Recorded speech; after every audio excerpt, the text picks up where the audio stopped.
Hello dear students, today we will learn about the first chapter of history, the French Revolution.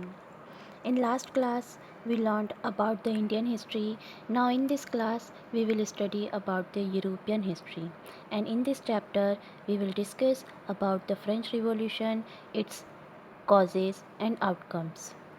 French revolution started in 1789। French revolution 1789 में शुरू हो गया था।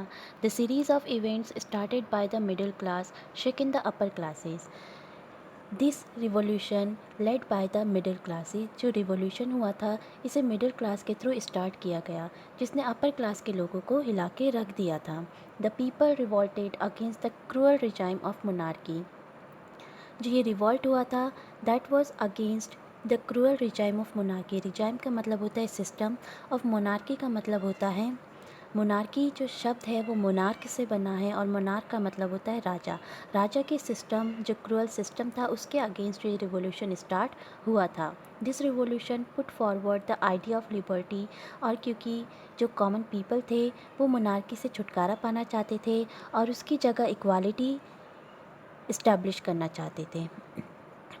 This revolution put forward the idea of liberty. और इसी revolution के through liberty, fraternity और equality जैसे आइडिया आगे बढ़े। The revolution began on 14 July 1789 with the storming of the fortress prison the Bastille। एक फोर्ट था जिसका नाम था फोर्ट ऑफ बास्तिल। जो मिडिल क्लास के लोग थे वो मोनार्की के अगेंस्ट रिवॉल्ट करना चाहते थे, जिसके लिए उन्हें वेपन्स की ज़रूरत थी और वेपन्स के लिए उन्होंने बास्तिल के दुर्ग पर आक्रमण कर दिया। सेकेंड रीज़न ये भी था उस पर आक्रमण करने का कि ये जो फोर्ट था, fort of Bastille, that was hated by all. सभी लोग उसे घृणा की दृष्टि से देखते थे, because it stood for the despotic power of the king. Despotic का मतलब होता है निरंकुश। जब कोई राजा अपनी इच्छाओं के लिए शासन करता है और लोगों के वेलफेयर को इग्नोर करता है तो उसे डेस्पोटिक कहते हैं। द फोर्ट्रेस वॉज डिमोलिश्ड और इसी तरीके से the fort of Bastille was destroyed. Now we will discuss about the causes of the French Revolution.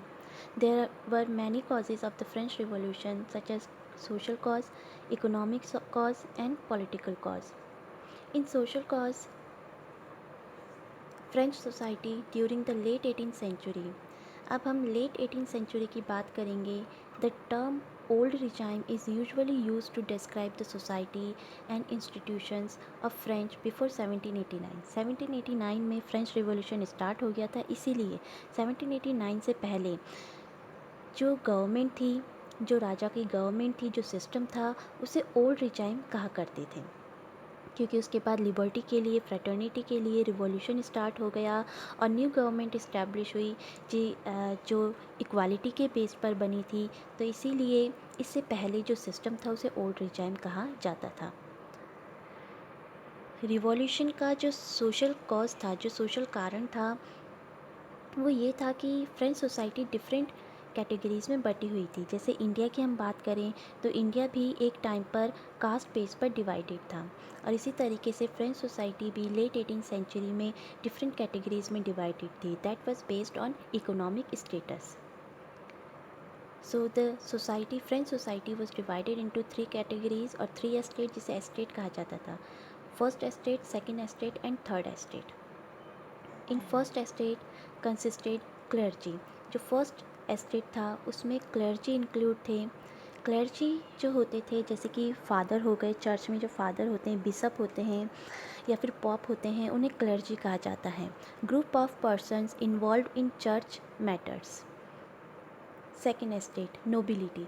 Nobility में वो लोग आते हैं जो राजा के ऑफिशियल्स होते हैं, high ranked officials, persons who have high rank in state administration. Third estate comprises of big businessmen, merchants, court officials, lawyers, peasants and artisans, laborers, landless labour, servants. अब बात करते हैं कि ये जो सोसाइटी डिफरेंट इकोनॉमिक स्टेटस में बटी हुई थी, प्रॉब्लम कहाँ थी? प्रॉब्लम ये थी, फर्स्ट टू क्लासेस मतलब जो क्लर्जी और नोबिलिटी थे, the first estate and the second estate were exempted from paying taxes, इन्हें किसी भी तरीके का टैक्स पे नहीं करना होता था। और साथ ही साथ ये रिच भी थे, इन्हें राजा के थ्रू एडवांटेजेस भी मिले हुए थे, प्रिविलेजेस भी मिले हुए थे। दे इंजॉयड प्रिविलेजेस बाय बर्थ, और ये जो टैक्स इन्हें पे नहीं करना पड़ता था, इस तरीके की प्रिविलेजेस ये बाय बर्थ इंजॉय करते थे। Nobility classes also enjoyed feudal privileges, और जो नोबिलिटी क्लास थी वो फ्यूडल प्रिविलेजेस को भी इंजॉय करती थी। फ्यूडल क्या होता है, जैसे हमारे इंडिया में जमींदारी सिस्टम होता था, सामंती सिस्टम होता था, उसी तरीके से यूरोपियन कंट्रीज़ में फ्यूडल सिस्टम होता था। इसमें राजा के पास एक बहुत बड़ी टेरिटरीज़ होती थी, that was divided into small region, जो इसे वो छोटे छोटे रीजन में डिवाइड कर देता था। And each reason was ruled by a official that was appointed by king, और हर एक रीजन में एक ऑफिशियल अपॉइंट किया जाता था जिसे राजा अपॉइंट करता था, और उस ऑफिशियल का काम होता था कि उस जगह से टैक्स कलेक्ट करके राजा को दे। अब ऐसी कंडीशन में जो सामंत होते थे, जिन्हें फ्यूडल भी कहा जाता है, ये एक्स्ट्रा टैक्सेस लेते थे लोगों से, जिससे लोग पीसेंट्स जो थे बहुत परेशान थे। Only the member of the third estate had to pay tax to the state. अब जो फर्स्ट एस्टेट और सेकंड एस्टेट के लोग टैक्स नहीं पे करते थे, तो जो स्टेट की इकोनॉमी थी उसको कैसे इंक्रीज़ किया जाता था। तो जो थर्ड एस्टेट के लोग थे, जिसमें बिजनेसमैन थे, लेबर्स थे, लैंडर्स लेबर भी थे, वर्कर्स थे, उनके ऊपर रिस्पॉन्सिबिलिटी थी कि वो टैक्स पे करेंगे। इसके साथ साथ जो राजा था उसने कई तरीके के टैक्स इम्पोज कर रखे थे। कुछ डायरेक्ट टैक्स होते थे और कुछ indirect. Direct tax called tile, जो डायरेक्टली लिया जाता था राजा के थ्रू, उसे टाइल कहा जाता था। और इसके अलावा number of indirect taxes which were charged on articles of everyday consumptions like salt और टबैको, जैसे रोज़ की यूज़ की गई चीज़ों में सॉल्ट और टबैको में टैक्स लिया जाता था। The tax called tithe was also collected by the church from the peasants. और ये तो ऊपर जो हमने पढ़े tile, that was impose by the state, ये स्टेट के थ्रू, गवर्नमेंट के थ्रू इम्पोज किया गया था। लेकिन कुछ टैक्स ऐसे थे जो चर्च लेता था, इन टैक्सेस को टाइथ कहते थे। ये पीसेंट्स के थ्रू लिया जाता था और डायरेक्टली चर्च को दिया जाता था। इसके अलावा जो लैंड डिस्ट्रीब्यूशन था वो भी अनइक्वल था। Clergy and nobility were 10% of population but possessed 60% of land. Third estate was 90% of the population but possessed 40% of land. Now we will discuss about the economic cause. Economic cause में सबसे पहले एक term है subsistence crisis. Subsistence crisis का मतलब होता है जब कॉमन पीपल अपनी डेली नीड्स की ज़रूरतों को भी नहीं खरीद पाते हैं, they were unable to buy the daily commodities, तो ऐसी कंडीशन को सबसिस्टेंस क्राइसिस कहते हैं। The population of France rose from about 23 million in 1715 to 28 million 1789। 1715 से 1789 का बीच का जो टाइम था, उस वक्त पॉपुलेशन एकदम से इंक्रीज़ हो गई फ्रांस की। This increase the demand for the food grain. अब जब किसी कंट्री की पॉपुलेशन इंक्रीज़ होगी तो फूड ग्रेन की डिमांड बढ़ेगी, लेकिन प्रॉब्लम ये थी कि जिस तरीके से फूड ग्रेन की डिमांड आ रही थी उतनी स्पीड से प्रोडक्शन नहीं हो पा रहा था, which ultimately increase the prices of food grain. इसके कुछ और कारण थे कि क्यों नहीं जो प्रोडक्शन है वो इंक्रीज़ हो पा रहा था, वो हम आगे पढ़ेंगे। और जब फूड सफिशेंट मात्रा में नहीं था तो इस वजह से जो फूड ग्रेन था मार्केट में उसके प्राइस बढ़ा दिए गए। Most workers work as labourers in the workshops. बहुत से वर्कर्स ऐसे थे जिन्हें डेली वेजेस पर एज अ लेबरर काम करना होता था वर्कशॉप्स में, और इनके वेजेस भी नहीं इंक्रीज़ हुए जबकि फूड ग्रेन के प्राइसेस मार्केट में बढ़ रहे थे। तो इस तरीके से जो वर्कर्स थे वो भी परेशान थे अपनी गवर्नमेंट से। Situation became worse whenever drought और हेल रिड्यूस द हार्वेस्ट। मैंने आपको बताया कि जो प्रोडक्शन है वो क्यों नहीं हो रहा था, क्योंकि कभी कभार ड्रॉट और हेल की वजह से भी जो हार्वेस्ट होती थी वो ख़राब हो जाती थी। This led to the scarcity of food grain और सब्सिस्टेंस क्राइसिस, और इन सारी सिचुएशन की वजह से, इन सारी प्रॉब्लम्स की वजह से फूड ग्रेन की कमी आ जाती थी, और जिसकी वजह से पेशेंट्स को, वर्कर्स को सब्सिस्टेंस क्राइसिस को फेस करना पड़ता था, which started occurring frequently during old regime. और इस तरीके की प्रॉब्लम ओल्ड रिजाइम में मोस्टली हुआ करती थी। Political cause. Louis 16 came into the power in 1774। 1774 में लुइस 16 फ्रांस का राजा बना एंड फाउंड एम्प्टी ट्रेजरी। और जब वो राजा बना तो उसका जो ट्रेजरी था वो बिल्कुल खाली था। ट्रेजरी मतलब राजकोष। Long years of war had drained the financial resources of France. अब जब लुइस 16 राजा बना था और उसे एम्प्टी ट्रेजरी मिला तो उसका कारण क्या था? उसका कारण ये था कि जो फ्रांस थी वो बहुत लंबे टाइम से अपनी टेरिटरीज़ को एक्सपेंड करने के लिए वॉर में इन्वॉल्व थी, और जिस वजह से जो ट्रेजरी था वो ख़त्म हो गया था। Under Louis 16 France help the 13 American colonies to gain their independence from the common enemy Britain.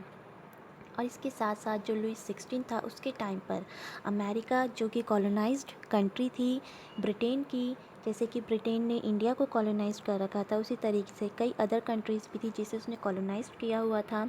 तो उस वक्त अमेरिका ब्रिटेन से इंडिपेंडेंट होने के लिए लड़ाई कर रहा था, और क्योंकि फ्रांस का जो कॉमन एनिमी था वो ब्रिटेन था, तो इसीलिए फ्रांस ने अमेरिका को हेल्प करी ब्रिटेन से छुटकारा दिलाने के लिए।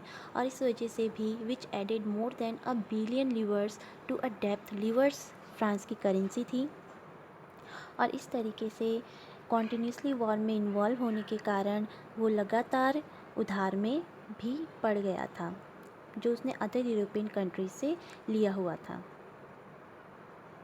N extravagant court at the immense palace of Versailles also cost a lot. और इसके अलावा कुछ पर्सनल एक्सपेंसेस भी थे राजा के, जैसे कि उसका बहुत बड़ा वर्साई का पैलेस जिसके मेंटेनेंस के लिए बहुत ज़्यादा पैसा खर्च होता था।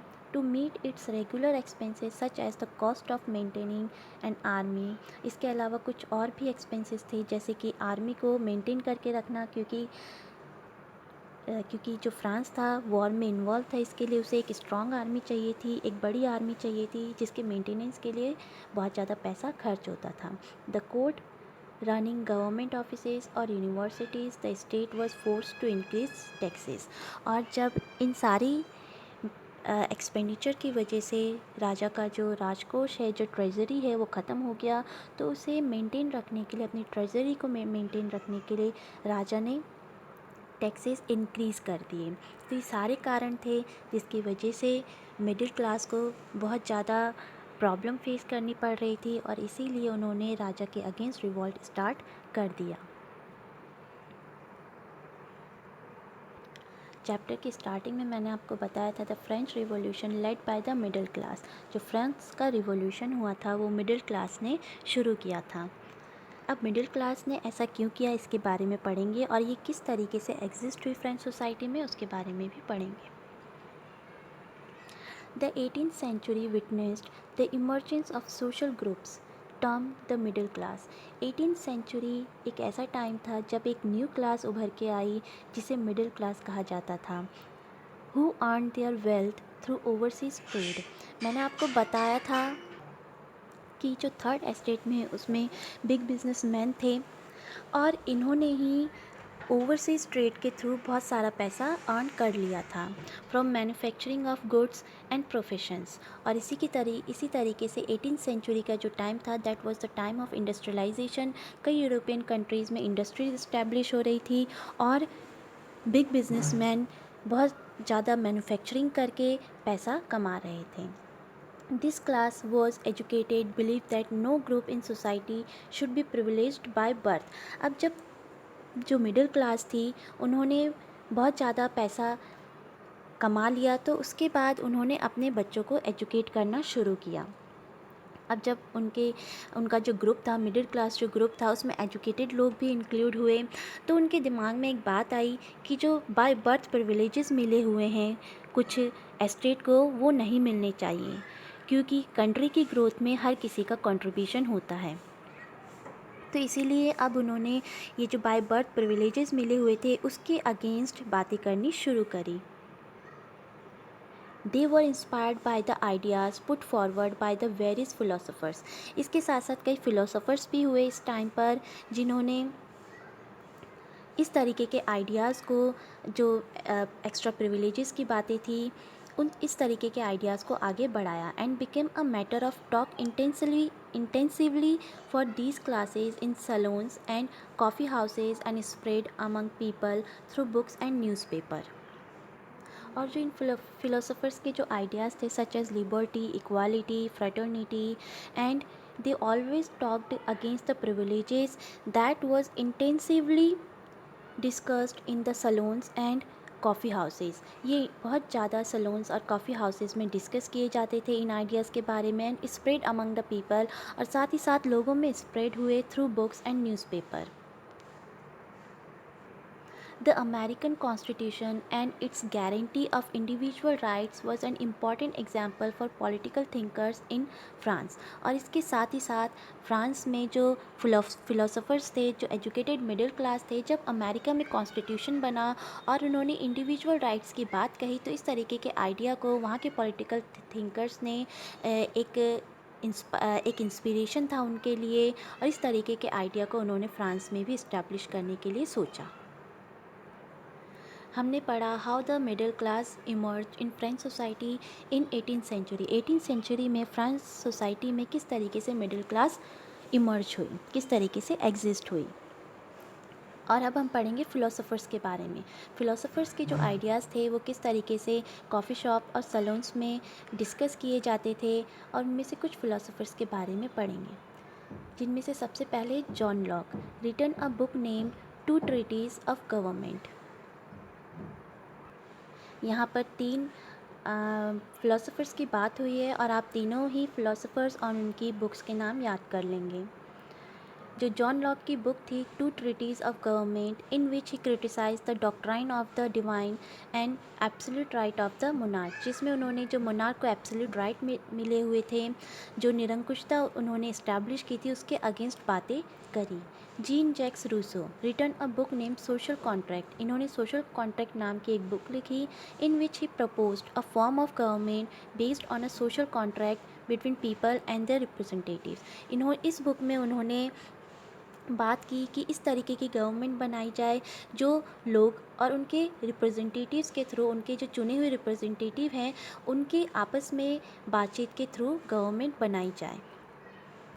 थर्ड जो फिलोसोफर्स थे Montesquieu, written a book name the spirit of the laws, in which he propose a division of power within the government between the legislative, the executive and the judiciary.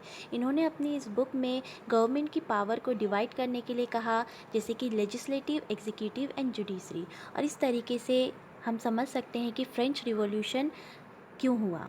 सबसे पहले कुछ social causes थे उसके, political causes थे, economic causes थे, जिसकी वजह से जो फ्रेंच सोसाइटी के जो कॉमन पीपल है वो सफ़र कर रहे थे, और इसके साथ साथ कुछ इंस्पिरेशन मिली उन्हें फ़िलोसोफर्स के through. All the student download the NCERT book, ताकि आप सभी बच्चे वीडियो देखने के बाद उस बुक को रीड करें। ठीक है, बुक रीड करने के बाद आपको सारी बातें क्लियर हो जाएंगी।